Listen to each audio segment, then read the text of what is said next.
KKOW.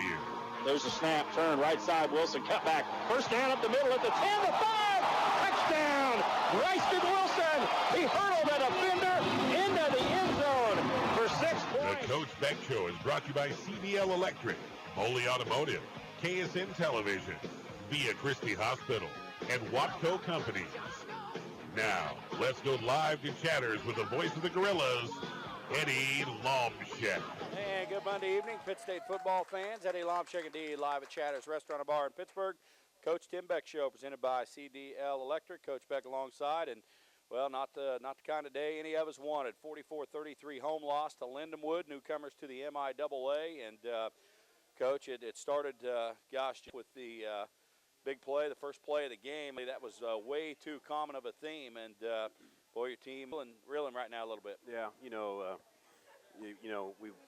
they won the toss and decided to take the ball and came out, which kind of was what we like to have. We like to have the ball the first part of the third quarter, but maybe we need to change our thinking a little bit because they ball and run a little boot, and we don't cover a back out of the backfield. They do a really good job of getting the ball back to him because he was under some pressure, and Gus Toka pressured him, and we didn't get to him, and he's able to catch it and go 80 yards after a delay of game on their first play, and so they end up going 80 yards for a touchdown. And, that's kind of just how our day went. We would have a lot of things covered and just, make one main mistake, and it would really, really cost us. And, we talked about this last week about how talented they were and athletic they were and how fast they were. And I'm not sure everybody believed it when we were talking about it, but I think they understand now what we're talking about.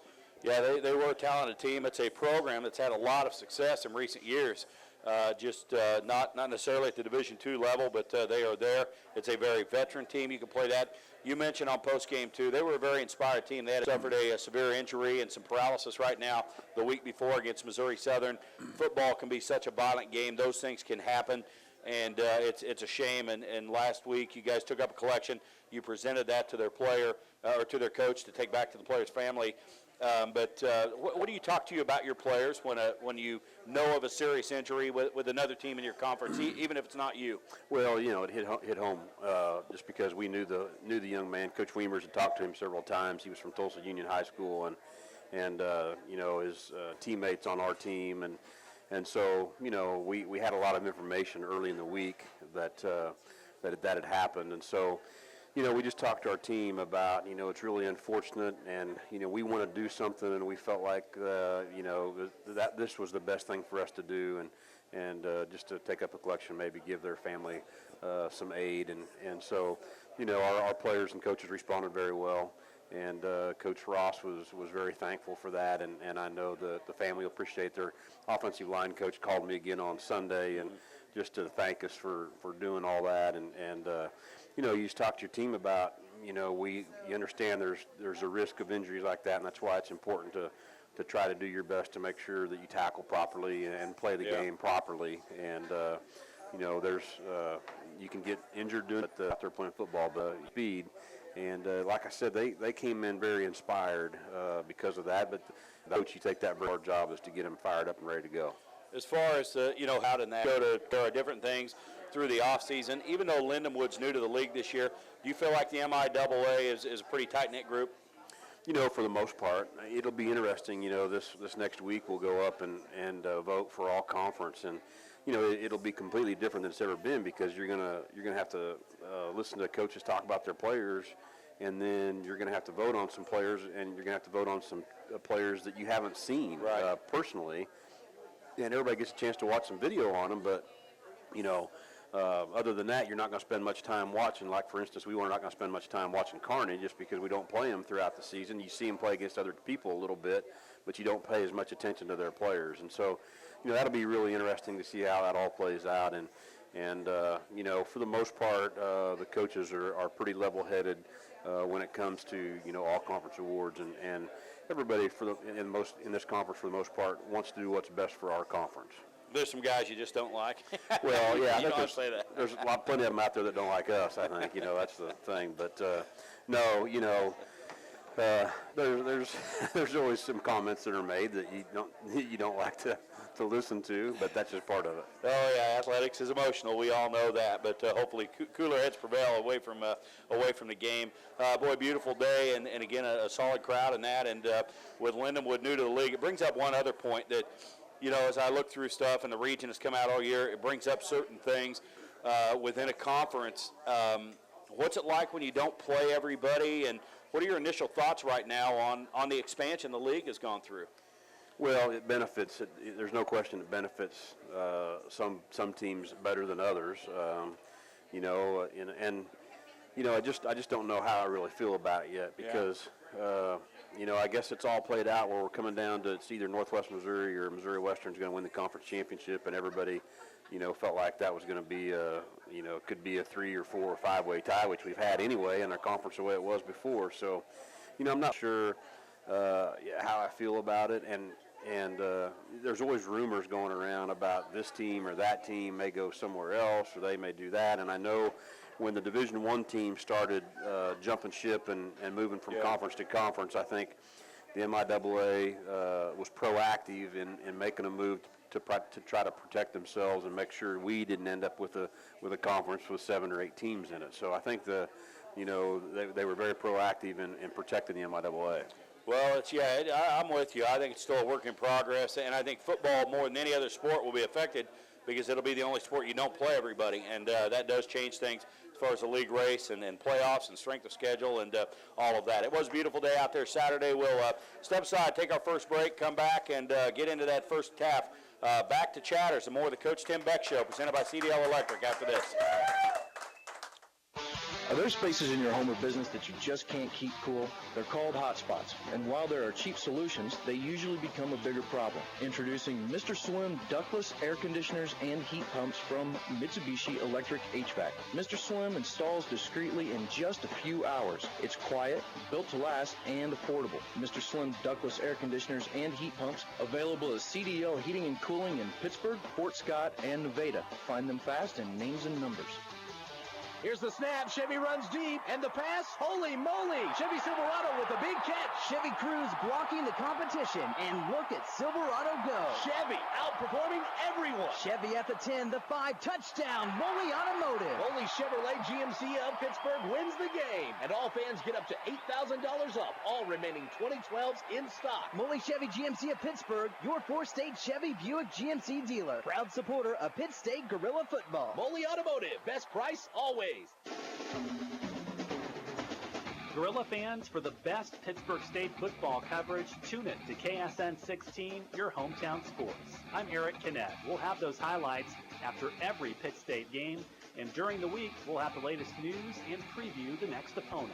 And don't forget about the Tim Beck television show every Sunday night on KSN after the evening news. So if you love Pitt State football, check us out. KSN 16, your hometown sports with Eric Kinnett. Because your life matters, Via Christi Heart Center in Pittsburgh has made major investments to install the latest heart imaging technology, which can mean faster diagnosis and more effective treatment for a variety of heart-related conditions. Because we understand that when we're taking care of your heart, nothing is more important. Via Christi Heart Center, because your life matters. In 1983, Dick Webb started a contract switching business at the kitchen table of his Pittsburgh home. It took one man with vision and determination who thought he could to launch an international company that is proud to call Southeast Kansas home. This vision and determination is practiced every day by the 3,000-plus team members that serve our customers and follow Watco's Customer First Foundation principles to improve customer satisfaction, improve profitability, and do all for the long term in a safe manner. Watco supports Pittsburgh Community Athletics and wishes the Pitt State Gorillas the best of luck.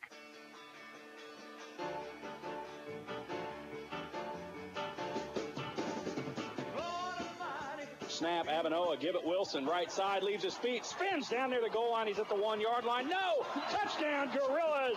Bryson Wilson on 3rd and 4, 6 yards to the house, and the Gorillas are on the board. 8:60 a.m. KKOW. Welcome back live to Chatters Restaurant and Bar in Pittsburgh. Eddie Lomchak on the Coach Tim Beck Show, presented by CDL Electric, one of the good plays. And there were some good things for the Gorillas, despite that loss to Lindenwood this past weekend. And we'll talk about that and much, much more. like to draw winners here for Ahmad and his staff. Appreciate them with some giveaways. $25 to Fat Daddies, 9 in only, includes drinks, expires at the end of the calendar year. Dave Noyce, come on down. I'll let you give that to him over there, Coach. So make sure the Missed deal, I think. missed deal, redeal, recount. We'll make sure the name stays out of the pot. You can keep that too. Yes, put it back. Double dipping some nights. Some shady characters out here sometimes, and Halloween is past us.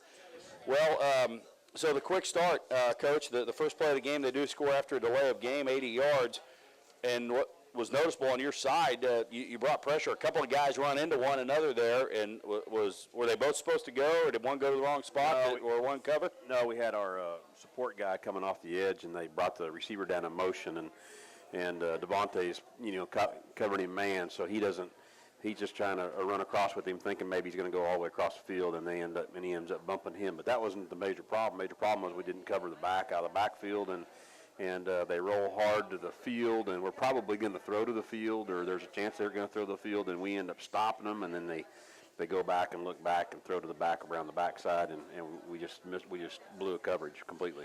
Well, and it's an 80-yard touchdown, and, man, 10 yards into that play, you can see that guy can run. Donatus O'Brien, their back, he's the MIAA Offensive Player of the Week, and rightly so.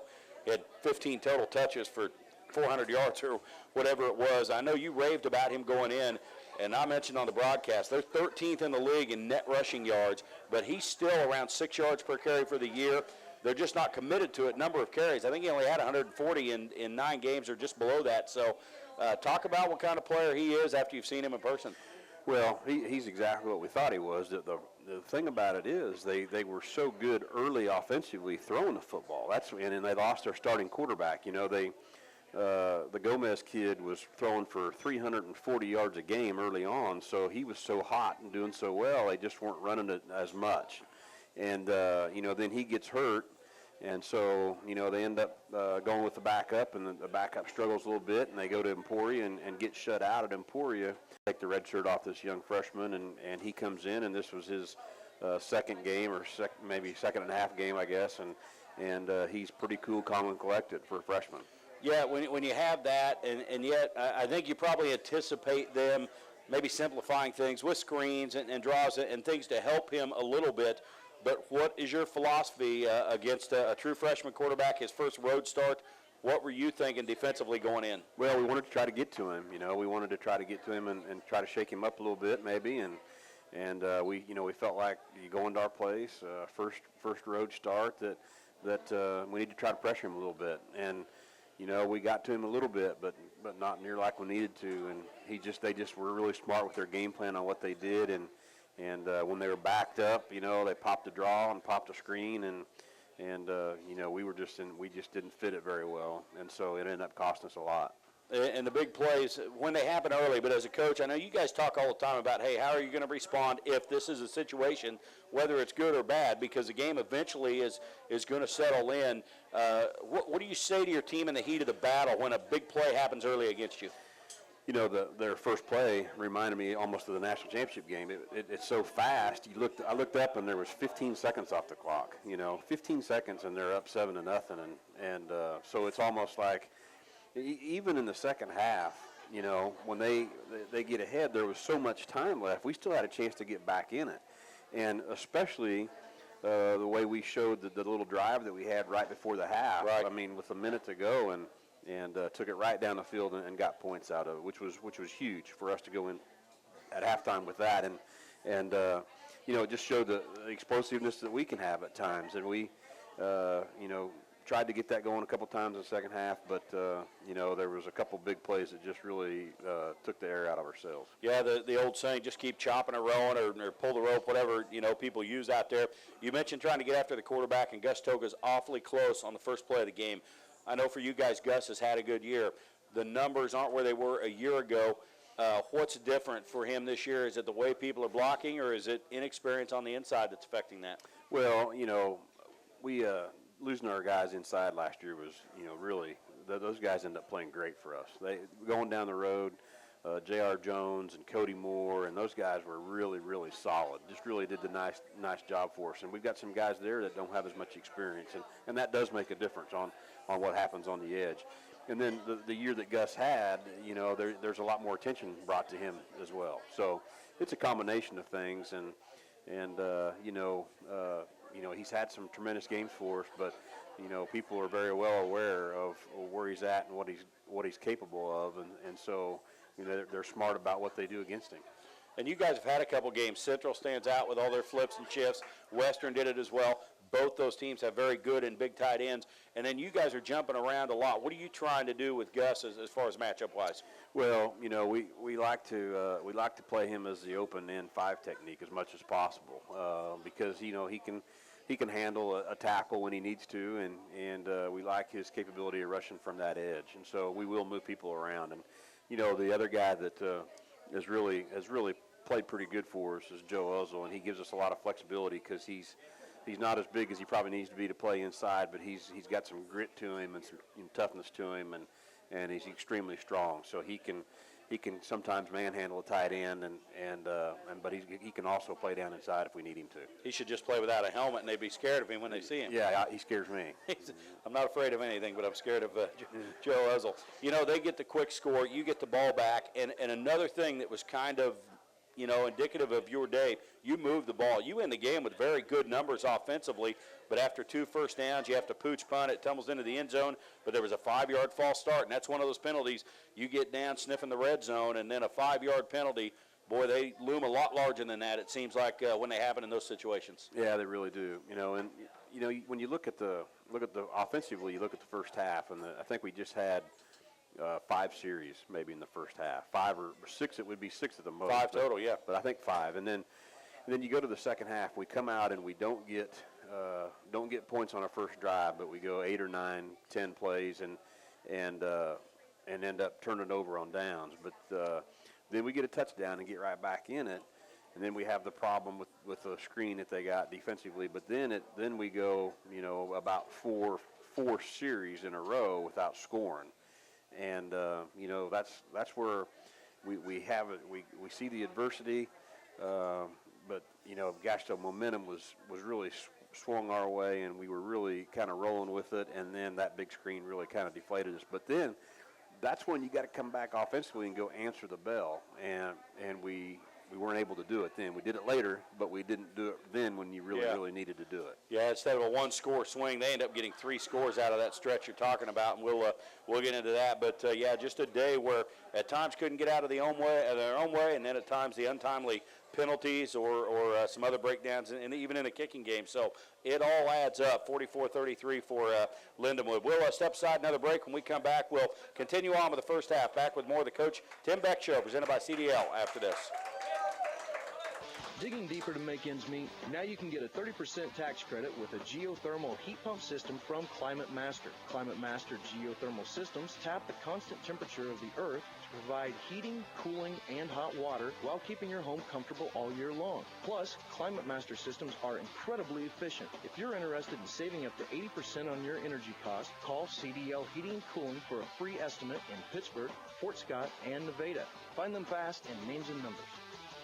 Here's the snap. Chevy runs deep. And the pass. Holy moly. Chevy Silverado with a big catch. Chevy Cruze blocking the competition. And look at Silverado go. Chevy outperforming everyone. Chevy at the 10, the 5, touchdown. Moley Automotive. Moley Chevrolet GMC of Pittsburg wins the game. And all fans get up to $8,000 off all remaining 2012s in stock. Moley Chevy GMC of Pittsburg, your 4-state Chevy Buick GMC dealer. Proud supporter of Pitt State Gorilla Football. Moley Automotive. Best price always. Gorilla fans, for the best Pittsburg State football coverage, tune in to KSN 16, your hometown sports. I'm Eric Kinnett. We'll have those highlights after every Pitt State game, and during the week, we'll have the latest news and preview the next opponent. And don't television show every Sunday night on KSN after the evening news. So if you love Pitt State football, check us out. KSN 16, your hometown sports with Eric Kinnett. Because your life matters, Via Christi Cancer Center in Pittsburgh is equipped with the latest treatments and the expertise needed to accurately treat all types of cancer. We realize that when we're treating cancer, we are really treating people who, more than anything else, want to receive the care they need while staying close to home. Via Christi Cancer Center. because your life matters. In 1983, Dick Webb started a contract switching business at the kitchen table of his Pittsburgh home. It took one man with vision and determination who thought he could to launch an international company that is proud to call Southeast Kansas home. This vision and determination is practiced every day by the 3,000-plus team members that serve our customers and follow Watco's Customer First Foundation principles to improve customer satisfaction, improve profitability, and do all for the long term in a safe manner. Watco supports Pittsburgh Community Athletics and wishes the Pitt State Gorillas the best of luck.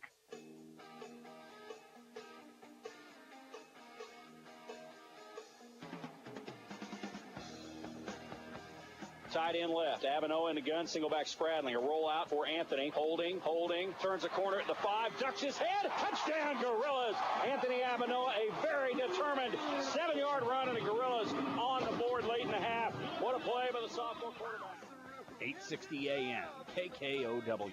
Welcome back to Chatters and the Coach Tim Beck Show, presented by CDL Electric. Eddie Lomchek along with Pitt State head football coach Tim Beck. Let's give away $25 more to Fat Daddies. Again, dine-in only, includes drinks, expires at the end of the calendar year. No cash value.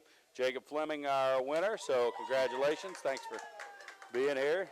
Show up and win. So 2 for 2 at our table there. So we go in cycles with that sort of thing. So Coach, 7-0, and the game did kind of settle in. You guys punt. You end up, they're moving the football a little bit, and then there's a high snap, and Marquise Cushion on it for you. And you have great field position at the Lindenwood 42. That's a series, and I'm not sure if there's another penalty in that field.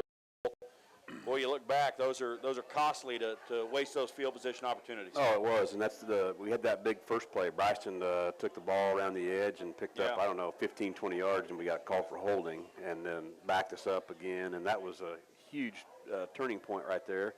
And we're just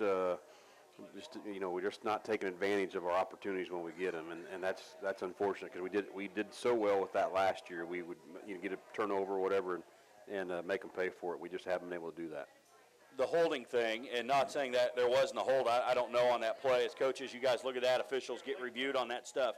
But there are football people at all levels. They'll say you can call holding on every play.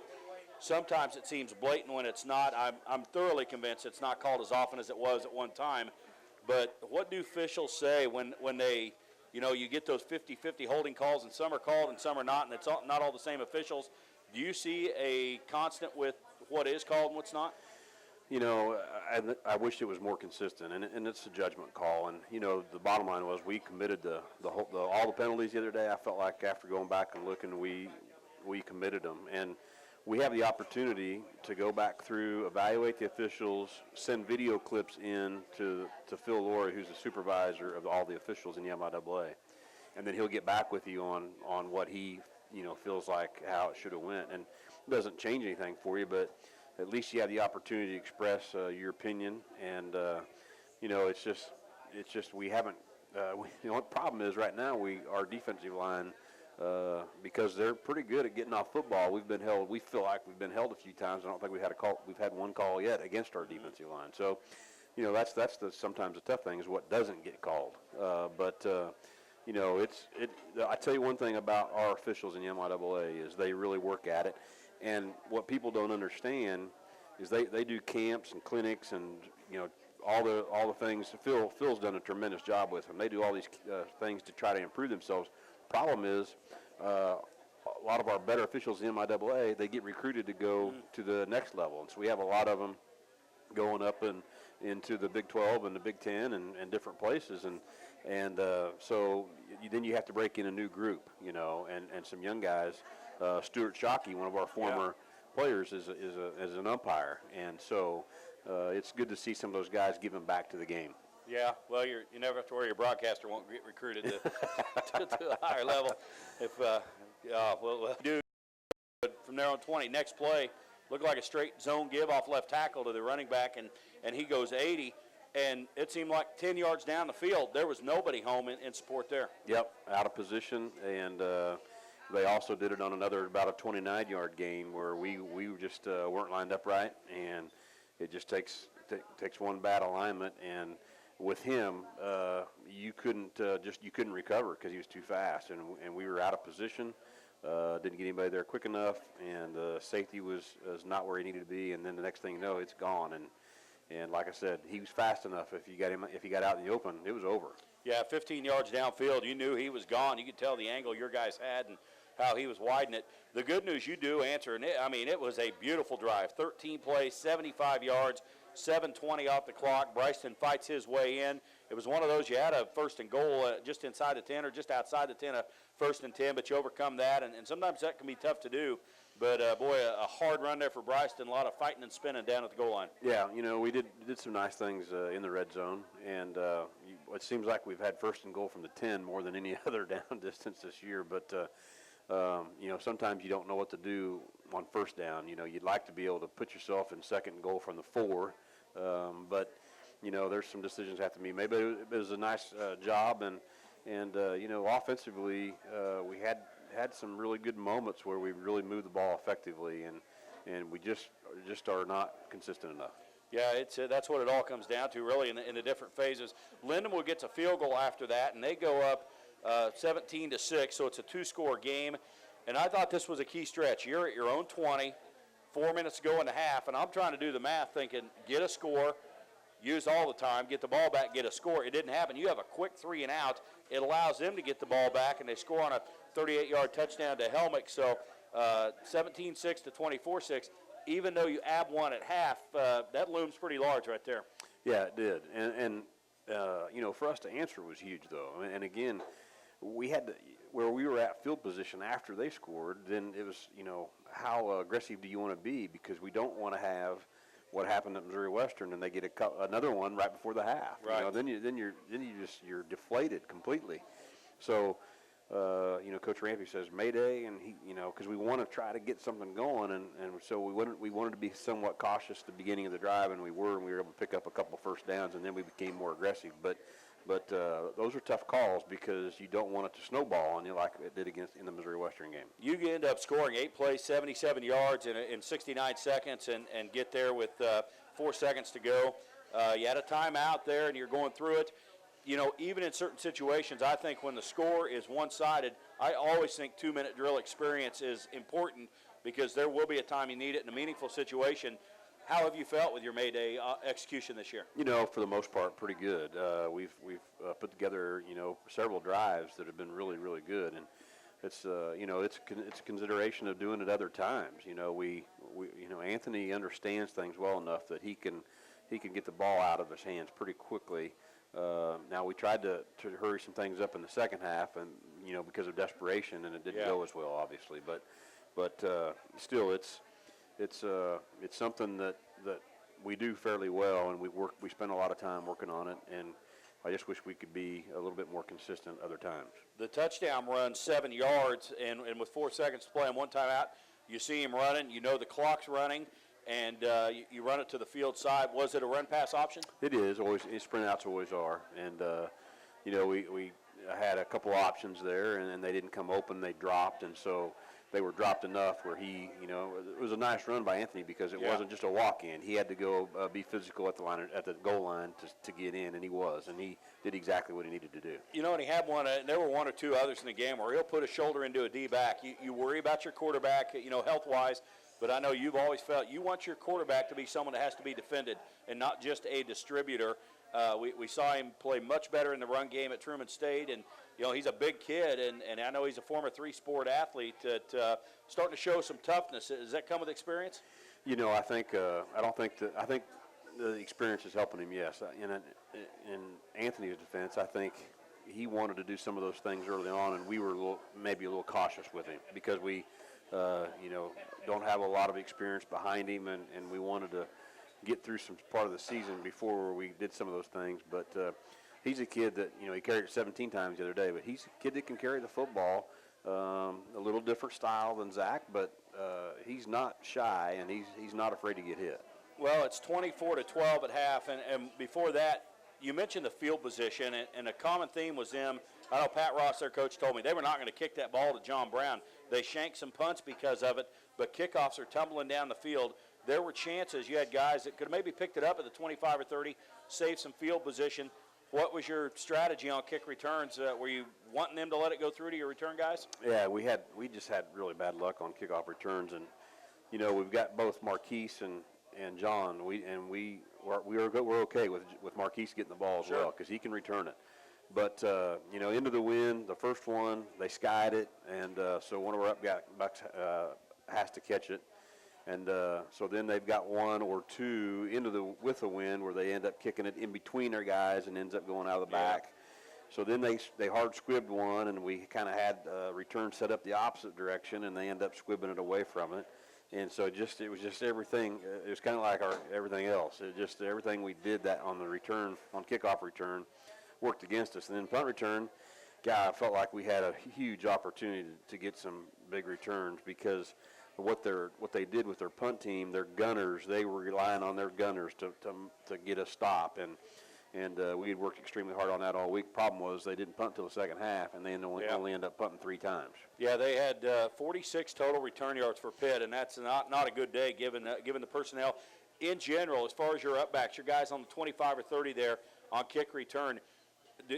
Are they allowed to make that decision, or does it change game to game on whether they fair catch it or back up to catch it or pick up the roller? They spend about 10 minutes a day. Those guys, Andrew Castaneda and Tyler Disney, they spend about between 5 and 10 minutes a day in pre-practice catching those balls. That's one of the things we use our jug machine for, and to make sure they get plenty of catches.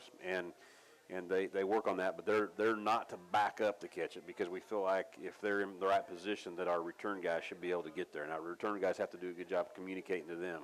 But if it's really, really high and like it was into the wind, then you're best off to go ahead and fair catch it right there and take it where you've got it. So, like you said, there's a lot of strategy goes into it, and they did a good job on their kicker did a really good job of keeping it away from John. Yeah, it was a frustrating day as far as the return game. We'll step aside, another break, 24-12 at half. Come back and go through that second half. Back with more of the Coach Tim Beck Show, presented by CDL after this. Digging deeper to make ends meet? Now you can get a 30% tax credit with a geothermal heat pump system from Climate Master. Climate Master geothermal systems tap the constant temperature of the earth to provide heating, cooling, and hot water while keeping your home comfortable all year long. Plus, Climate Master systems are incredibly efficient. If you're interested in saving up to 80% on your energy cost, call CDL Heating and Cooling for a free estimate in Pittsburg, Fort Scott, and Nevada. Find them fast in names and numbers. Because your life matters, Via Christi Cancer Center in Pittsburgh is equipped with the latest treatments and the expertise needed to accurately treat all types of cancer. We realize that when we're treating cancer, we are really treating people who, more than anything else, want to receive the care they need while staying close to home. Via Christi Cancer Center, because your life matters.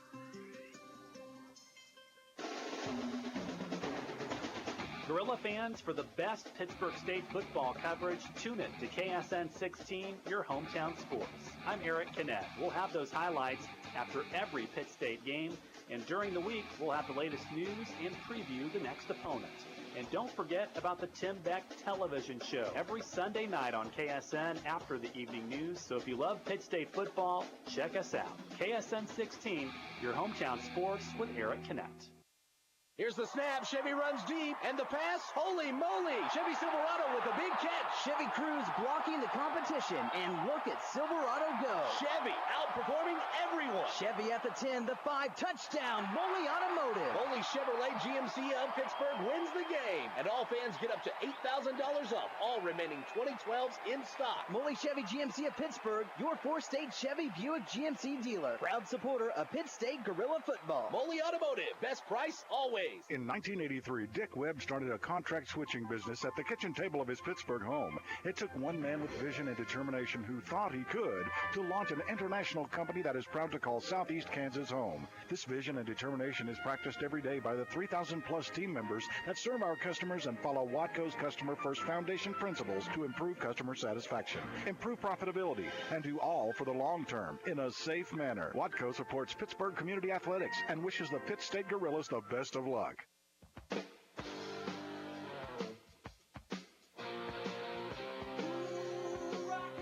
Pitt there on 25. Went to the back. Single back Tillman. John Brown in motion. Fake it to him. Fake it to Tillman. Avenova will hold. Throw deep over the middle. Castaneda caught behind coverage at the 30, the 20, the 10, the 5, 4, 3, 2, 1. Touchdown, Gorillas. A quick strike. Avenova to Castaneda.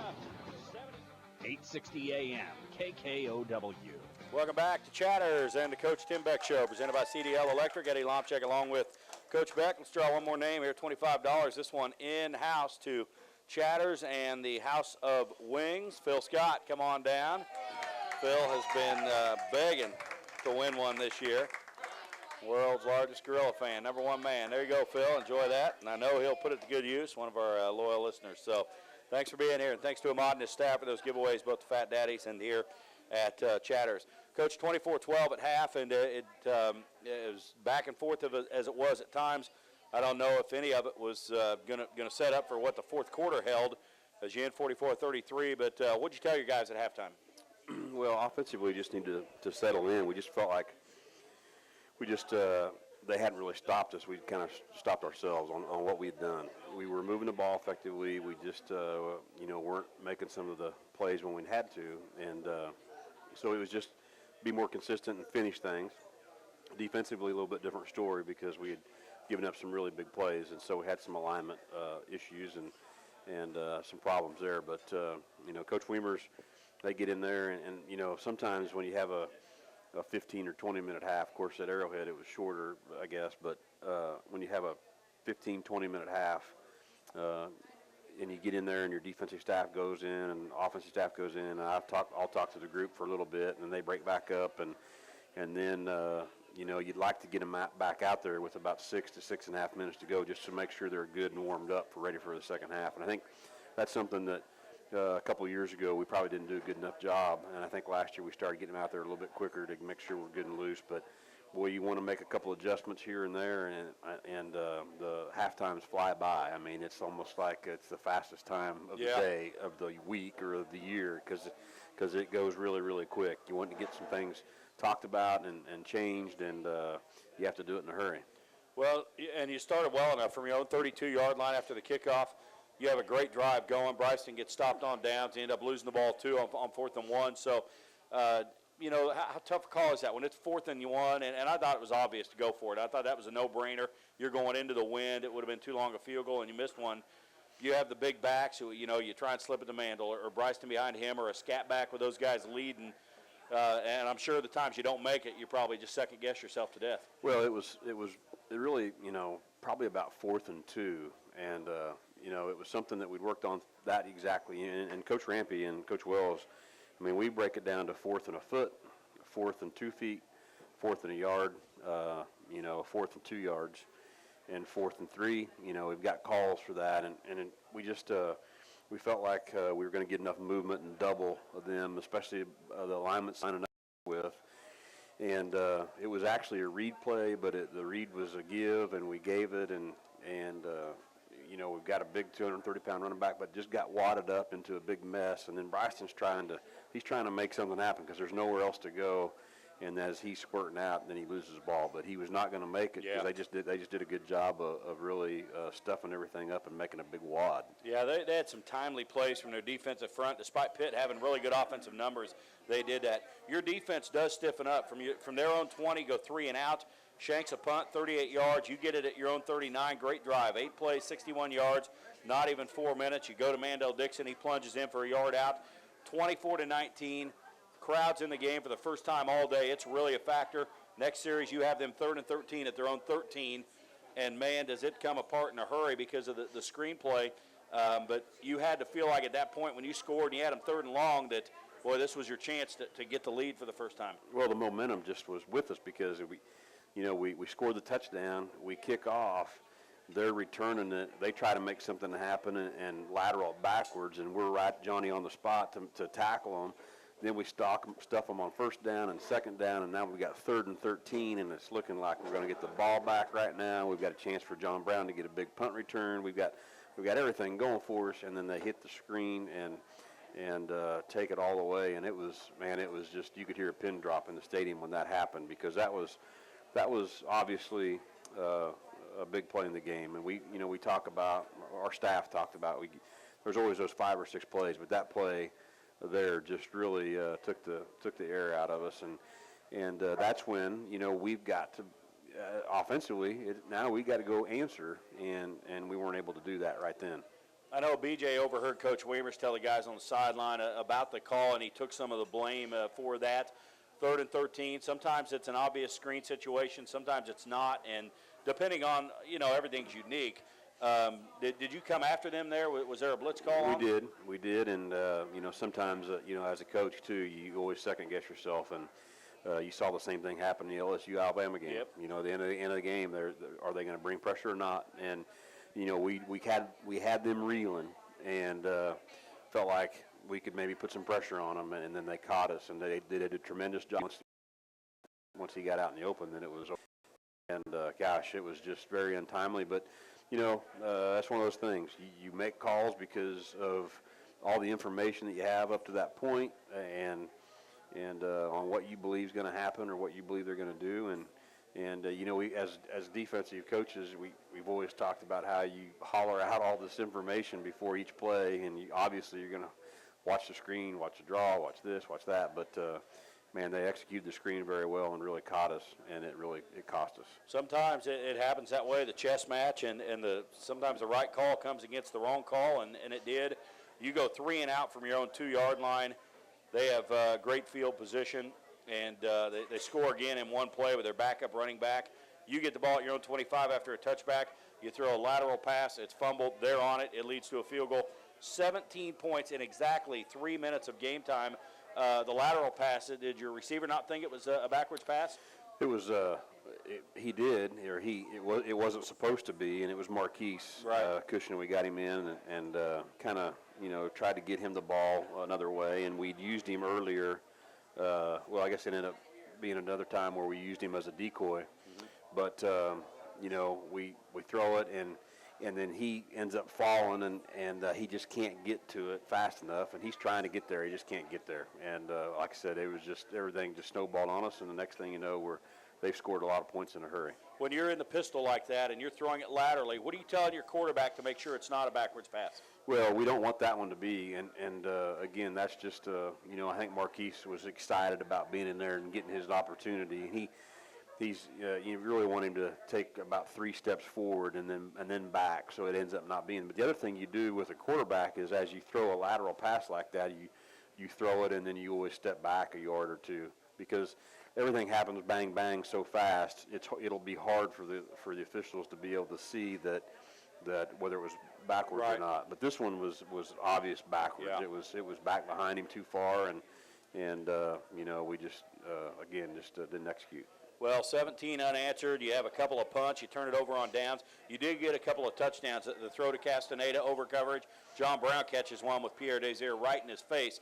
Do you feel like your guys kept playing hard to the end? They did. We scored a couple touchdowns, and again, all this happened so fast. There's still a lot of time left, and if we would have been fortunate enough to recover a fumble that they had that we didn't recover, or recover one of the an onside kick, we had a chance to get right back in it, and I think our guys knew that. It's just golly, it's by that time we're about the only ones there. You and I and the players are about the only ones there, but there's still enough time left that we could have done some things, and even though we maybe didn't deserve to win, we still had a chance, and our kids were still playing hard at the end. Yeah, you had the whole fourth quarter falling back, 41-19. The roughing the kicker, I didn't watch it. I have to watch the ball, and that turned out to be a big play because it made it a 3-score game. And I think it was Aaron or BJ thought your guy came under him, and the kicker landed on him. Did you feel like it was a tough call against you? It was a frustrating call. Let's put it that way. Golly, we had enough pressure on him to make him miss left, and of course, and then you get that, and they have an opportunity. It has an opportunity to be a run into or a roughing, and we get the personal foul. We get the full meal deal effect, and so it ends up giving them the ball first down. So. Everything was just really bad timing for us. Just a half a bubble off plum in a lot of areas for much of the day. Frustrating 44-33 loss. consecutive home losses, first time since '83. So it's been a great home field advantage, but not on this day. We'll step aside, take our final break, come back, and we'll turn our attention to the season finale at Joplin this Saturday. That and more with Coach Beck, presented by CDL Electric after this. Digging deeper to make ends meet? Now you can get a 30% tax credit with a geothermal heat pump system from Climate Master. Climate Master geothermal systems tap the constant temperature of the earth to provide heating, cooling, and hot water while keeping your home comfortable all year long. Plus, Climate Master systems are incredibly efficient. If you're interested in saving up to 80% on your energy cost, call CDL Heating and Cooling for a free estimate in Pittsburg, Fort Scott, and Nevada. Find them fast in names and numbers.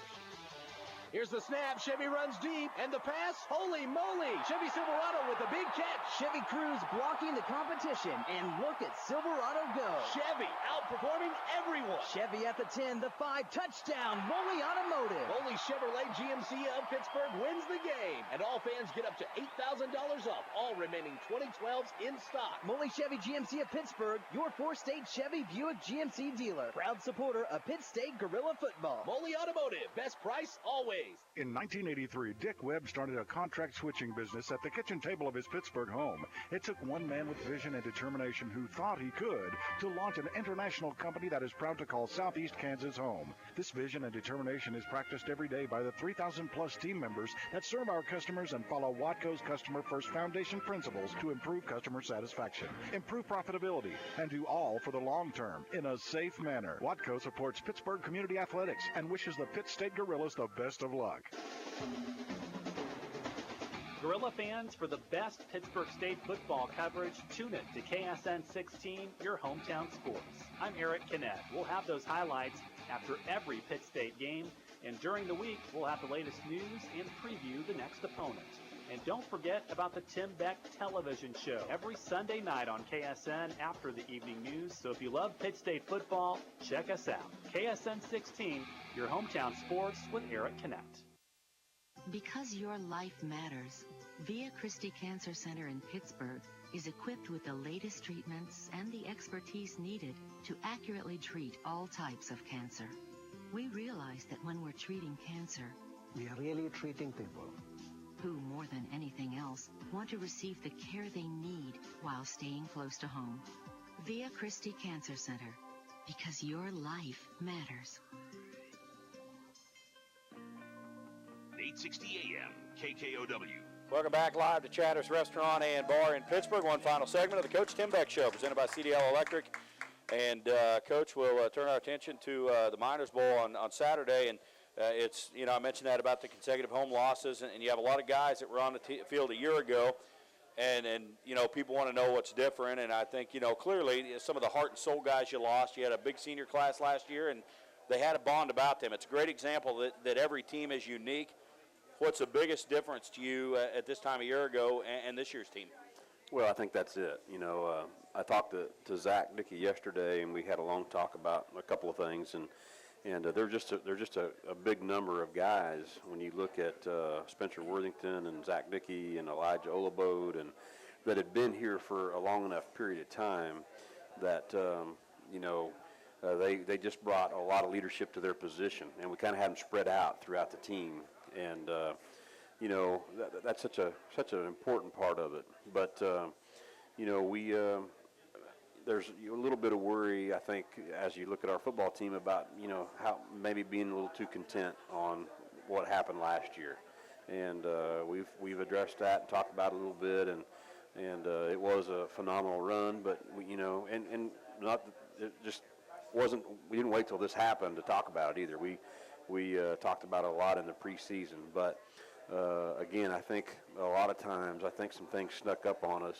The loss to Arrowhead, things were going good, and then we didn't handle adversity very well, and that really, kind of hung with us again the next week, and had a stretch of some really tough teams, and then we catch Lindenwood as they're very inspired, and so, we had a meeting last night. We had a meeting with seniors.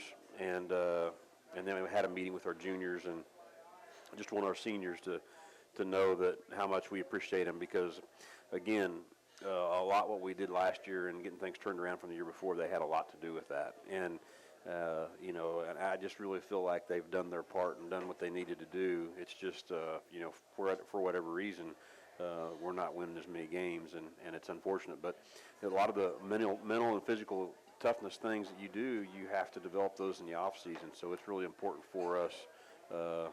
After this week, we'll reevaluate everything and get ready to go.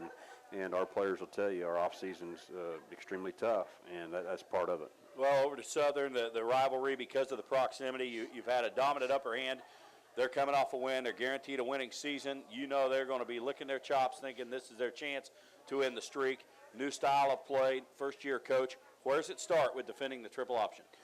Well, you've got to put your plan together on how you're going to defend it. And, you know, they don't play with the tight end a lot. They do some, and there's some things that they do very well. And I know they're not as experienced as maybe they'd like to be in the offensive line, but they get their offensive line playing really hard. They play really low and hard, physical. They'll cut you. They'll do all the same things that we used to do in the split back veer, which is tough to defend, especially when you just don't ever see any other option. It's, you know, back then there were some other people running a little bit of option. Now you don't see anybody running it, so you've got to prepare for the triple option in 3 days, which is very difficult. People don't realize, you know, how important your work teams are, and you know, put your work team together because they have to have a good week of practice. Who's gonna be the work team quarterback, and there's a lot that goes into it, but you know, our coaches have been working extremely hard getting prepared. Led by Brandon Williams up front, I know you feel they're very solid defensively. Yeah, there's no doubt very good defensively, and like I said, Coach Day, he's a very good football coach, especially, you know, his experience on the defensive side, I think, mostly, and Brandon, you know, he's one of those guys, and when you have a great player on a team, it seems like he's been here 6 or 7 years now, and he's been dominant since he started, and I'm glad he's finally a senior. This will be our last go around with him, but he's a really fine football player, and you know, he's gotten better every year too. That's the thing about him. He's bigger, stronger than he's been when he was younger, and he plays the right way. He's a good football player, and I'm sure we'll be watching him play on Sundays. About 30 seconds or so, but in the rivalry, when you've had such an upper hand, I know people will feel there's still pressure on you. What should this game mean to your players, given the proximity? Well, for us, you know, this is our opportunity to finish our season on a winning note, and you know, I don't know that it's pride and this and that, all those things. For us, it's extremely important because it's the next football game. It happens to be Missouri Southern, and you know, it is a rivalry game, and we don't want to lose to Joplin in no way, shape, or form. And they don't like losing to Pittsburg State, and it'll make it for a great football game. They've done a really nice job with what they're doing up to this point, and you know, we've got to find a way to inspire our players and get them fired up and ready to play. And, you know, there's no reason why we shouldn't be, because Missouri Southern's going to bring their A game and be ready to go. Yeah, I have to match that enthusiasm. Kickoff from Fred Hughes Stadium Saturday at 2. Hope to see Gorilla Nation over in Joplin. If not, we'll be on the air at 1. Big thanks to Coach Beck here at Chatters, to Andrew Orpin back in studio. I'm Eddie Lobchek. Chiefs Kingdom comes your way here tonight at 7:05. Thanks for listening.